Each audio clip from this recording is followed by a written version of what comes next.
जननी जन्म सौख्यानां वर्धने कुलसंपदां पदवी पूर्व पुण्यानां लिख्यते जन्म पत्रिका गजाननं भूतगणादिसेवितं कपित्थजम्बो फलसारभक्षितम् उमासुतं सोह विनाश कारणं नमामि विघ्नेश्वर पादपङ्कजं सो आदित्याय च सोमाय मंगलाय बुधाय च गुरु शुक्र शनिभ्यश्च राघवे केतवे नमः माता पिता गुरु துணை கொண்டு உலகெங்கும் வாழக்கூடிய நெக்ஸ்ட் ஜென் நேயர்கள் அனைவருக்கும் வணக்கம். நான் உங்கள் டாக்டர் வி ராஜ்குமார் சிவாச்சாரியார் பேசுகிறேன். அனைவருக்கும் எனது பூரண ஆசீர்வாதங்கள். இன்றைய தினம் நாம் பார்க்கக்கூடியது வார ராசி பலன் என்ற வகையிலே திங்கக்கிழமையிலேருந்து ஞாயிற்றுக்கிழமை வரைக்கும் எப்படி இருக்குது அப்படிங்கிறத நம்ம பார்க்க போகிறோம். இந்த வார ராசி பலனில் மேஷ ராசியிலேருந்து மீன ராசி வரைக்கும் என்னென்ன சொல்கிறது, அஸ்வினி நட்சத்திரத்திலிருந்து ரேவதி நட்சத்திரம் வரை பரியந்தம் எப்படி இருக்குது அப்படிங்கிறத நம்ம தெரிஞ்சுக்க போகிறோம். அதாவது ஒவ்வொரு வாரமும் நமக்கு என்னென்ன நடக்கும், இப்படி இருக்கும், அதை நம்ம தெரிஞ்சுக்கிறதுக்கும் அதை நம்ம பார்க்கறதுக்கும் அதை நம்ம தெளிவுபடுத்திக்கிறதுக்கும் சரியாக இருக்கும். என்னென்ன விஷயங்கள்லாம் இது உள்ள ஹைலைட் பண்ணி சொல்லியிருக்காங்க, எந்தெந்த ராசிக்கெல்லாம் எப்படி இருக்கும், என்னென்ன விஷயங்களை ஹைலைட் பண்ணி சில விஷயங்கள் சொல்லியிருக்காங்க அப்படிங்கிறது இதில் நீங்கள் பூரணமாக தெரிந்து கொள்ள முடியும். அதனால தான் இந்த வார ராசி பலனை இந்த வாரத்துக்கு இந்த ராசிக்கு இப்படி தான் நடக்கணும், அப்படி தான் நடக்கும். புதன்கிழமை இப்படி தான் நடக்கணும் அப்படின்னு சொன்னால் இந்த புதன்கிழமை அந்த ராசியில் பிறந்தவர்களுக்கு இப்போ மிதுன ராசி அவங்க புதன்கிழமை சொன்னால் அவங்களுக்கு இந்த வாரத்தில் இப்படி தான் நடக்கணும், அப்படி தான் நடக்கும். இந்த வாரத்தில் வெள்ளிக்கிழமை நீ கவனமாக இருக்கணும்னு வெள்ளிக்கிழமை கவனமாக தான் இருக்கணும். அதாவது சொல்லலாம், அதை நீங்கள் அதுபடி சில விஷயங்களை ஏற்றுட்டீங்க அப்படின்னு சொன்னால் அது உங்கள் கையில் இருக்குது. என்ன பண்ணணும், எப்படி பண்ணணும் அப்படிங்கிறது. அதாவது நம்ம தெரியாமல் நமக்கு ஒரு சில விஷயங்கள் இருக்கும், தெரிஞ்சு நம்ம ஒரு சில விஷயங்கள் தவறு செய்யக்கூடாது. நம்ம தெரிஞ்சுட்டோம், ஓகே நமக்கு இந்த ராசிக்கு குருஜி நமக்கு இந்த விஷயம் எல்லாம் சொல்லியிருக்காங்க, ஸோ நம்ம இப்படி பார்த்துக்கணும் அப்படின்னு நீங்கள் ஒரு முடிவு கிளாரிட்டி பண்ணிட்டீங்கன்னா ஓகே. அது பண்ணிக்கல அப்படின்னு சொன்னால் கஷ்டம். வாங்க வீடியோக்குள்ளே போகலாம். மேஷ ராசியிலேருந்து மீன ராசி வரையில் எந்தெந்த ராசிக்கு எப்படி இருக்குங்கிறதெல்லாம் ஹைலைட் பண்ணி நான் சொல்கிறேன், பரிகாரங்களோடு சொல்கிறேன்.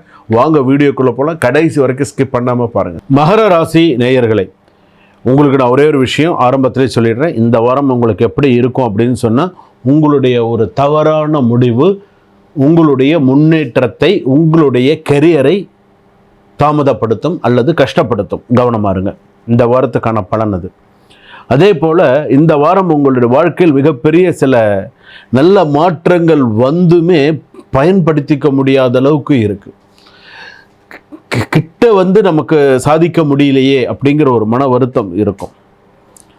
என்னடா இது இந்த மாதிரியான ஒரு சூழ்நிலையாக இருக்குது அப்படி. சில பேருக்கு பார்த்திங்கன்னா பெரிய மாற்றங்கள் வரணும், நல்ல ஒரு கற்பனை அளவில் பார்த்திங்கன்னா இது நடக்கணும் அது நடக்கணும். மகர ராசி பொறுத்தளவுக்கு நிறைய விஷயங்கள் யோசிப்பாங்க. ஆனால் செயல்பாட்டில் வரும்போது பார்த்திங்கன்னா சில விஷயங்கள் ரொம்ப ஸ்லோவாக தான் இருக்கும்.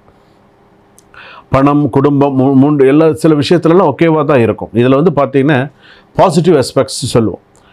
ஸ்ட்ராங் டெசிஷன் மேக்கிங் அப்படின்னு சொல்லலாம். ஃபினான்ஷியல் க்ரோத் ஓரளவுக்கு சுமாராக இருக்கும். ஃபேமிலியில் ஒற்றுமை இருக்கும். கெரியர் ஸ்டெபிலிட்டிலாம் ஓரளவுக்கு அப்படியே கொஞ்சம் போயின்னு இருக்கும் இந்த வாரத்தில். ஆனால் நெகட்டிவ் ஆஸ்பெக்ட்ஸ் அப்படின்னு எடுத்துக்கும்போது பாடி டயர்ட்னஸ் அதிகமாக இருக்கும், ஓவர் கமிட்மெண்ட் இருக்கும், ஒர்க்கு ப்ரெஷர் அதிகமாக இருக்கும். கணவன் மனைவிக்குள்ளே நிறைய சின்ன மிஸ் அண்டர்ஸ்டாண்டிங்ஸு, நிறைய பிரச்சனைகள், நிறைய சின்ன விஷயங்கள்லாம் இருக்க தான் இருக்கும். அதாவது சில நேரங்களில் சில நட்சத்திரக்காரர்களுக்கு சில தசாபுக்தி நடக்கும்போது இந்த கணவன் மனைவி அந்த ஒற்றுமை, அந்த ஒரு புரிதல் அப்படிங்கிறது இருக்காது.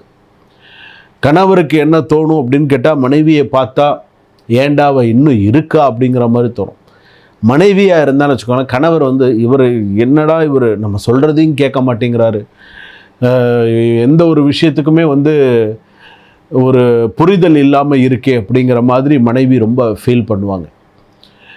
என்ன இருந்தாலும் குடும்பம் சரி ஓட்டி தான் ஆகணும், பண்ணி தான் ஆகணும். 2 பேரும் ஒரே குடும்பத்தில் தான் இருப்பாங்க, ஆனால் பேசிக்க மாட்டாங்க. பேசுகிறதோ பேச்சுவார்த்தைகளோ இல்லை மற்ற ஒரு விஷயமோ ஏதாவது ஒரு கலந்து பேசி முடிவு எடுக்கணுமோ பேச மாட்டாங்க, செய்ய மாட்டாங்க. இந்த மாதிரி எல்லா விஷயங்கள்லாம் நிறையா வரும். ஸோ கணவன் மனைவி புரிதல் அப்படிங்கிறது மனைவியை விட கணவருக்கு அதிகமான புரிதல் இருக்க வேண்டும். அப்போ தான் அந்த குடும்பம் நல்லாயிருக்கும். ஏன்னா சில விஷயங்கள்லாம் பார்த்திங்கன்னா கணவர் நம்ம ஏன் சொல்லணும், எதுக்காக சொல்லணும் அப்படிங்கிற மாதிரி இருப்பீங்க. ஆனால் கலந்து பேசி எந்த ஒரு முடிவு எடுக்கிறதும் நல்லது. அதே போல் பிஸ்னஸ்லாம் ஓரளவுக்கு நல்லாயிருக்கும். Avoid new partnership in this week. புதிய பார்ட்னர்ஷிப்லாம் இந்த வருஷத்தில் இந்த வீக்கில் வேண்டாம்.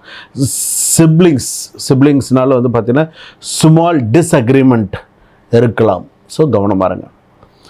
அதே போல் வந்து பார்த்தீங்கன்னா மற்ற லவர்ஸ் மற்ற விஷயங்களுக்கெல்லாம் ஓரளவுக்கு நல்லா இருக்கும். Avoid ego based arguments. So கவனமாக இருங்க இதுலேயும். ப்ராப்பர்ட்டி டீல்ஸு, மற்ற விஷயங்கள், சொத்து வாங்கல் கொடுக்கல், சொத்து விஷயமாக நடக்கக்கூடிய கேஸ், இதெல்லாம் ஓரளவுக்கு கொஞ்சம் இதாக இருக்கும். ஆனால் வந்து பார்த்திங்கன்னா பேங்க் சேவிங்ஸ் அப்படின்னு எடுத்துக்கும் போது ஓரளவுக்கு சுமாராக இருக்கும். ஸ்டூடெண்ட்ஸுக்கெலாம் கான்சன்ட்ரேஷன் பெட்டராக இருக்கும். சயின்ஸ், காமர்ஸ், ஆர்கிடெக்சர் ஸ்டூடெண்ட்ஸுக்கெலாம் ஓரளவுக்கு ஷைனிங்காக இருக்கும், நல்லாயிருக்கும். மார்னிங் ஸ்டடீஸ் டைம் ரொம்ப நல்லாயிருக்கும். ஸோ அந்த டைமில் நீங்கள் படிக்கிறது செய்யுது. கோர்ட்டு மேட்டர்ஸ்லாம் கொஞ்சம் ஸ்லோவாக தான் இருக்கும். பேப்பர் ஒர்க்லாம் வந்து பார்த்திங்கன்னா கொஞ்சம் ஹர்ட்டிங்காக இருக்கும். பேப்பர் ஒர்க்ஸ் எல்லாம் செய்கிறது, இது பண்ணுறதெல்லாம் இருக்கும். அதே போல் வந்து பார்த்திங்க அப்படின்னு சொன்னால் வெள்ளிக்கிழமை வண்டி வாகனத்தில் கவனம் தேவை. Knee joint pain, back pain possible. 2 வீலரில் ஸ்பீட் அவாய்ட் பண்ணிக்கோங்க. 30-40லேயே போங்க, தப்பு கிடையாது. அதே போல் வந்து பார்த்திங்கன்னா உங்களுடைய விஷயங்கள் வந்து பார்த்திங்கன்னா அவாய்டு ஹெவி டின்னர். நிறைய சாப்பிடாதீங்க. நிறைய சாப்பிட்டீங்கன்னா கஷ்டம். நிறைய கொஞ்சமாக சாப்பிடுங்க. நிறைய அவாய்டு ஹெவி டின்னர். நைட் டைமில் கூட கூடியமான வரைக்கும் சாப்பாட்டில் நிறைய இஞ்சி சேர்த்துக்கிறது நல்லது. அதே போல் நேரம் கிடைக்கும்போது ஆலயம் தொழுவது சாலவும் நன்று. சனி பகவான் கோயிலுக்கு போய் நீலோர்த் பலம் என்று சொல்லக்கூடிய நீலப்பூவால் அர்ச்சனை பண்ணலாம். நீல சங்கு பூனால் சனி பகவானுக்கு கட்டி போடலாம், அர்ச்சனை பண்ணலாம். கருப்பு வஸ்திரம் சாத்தி நல்லெண்ணெய் சாற்றி பாலபிஷேகம் செய்தும் அர்ச்சனை செய்யலாம். சரிங்களா? சுபம். வாழ்க வளமுடன்.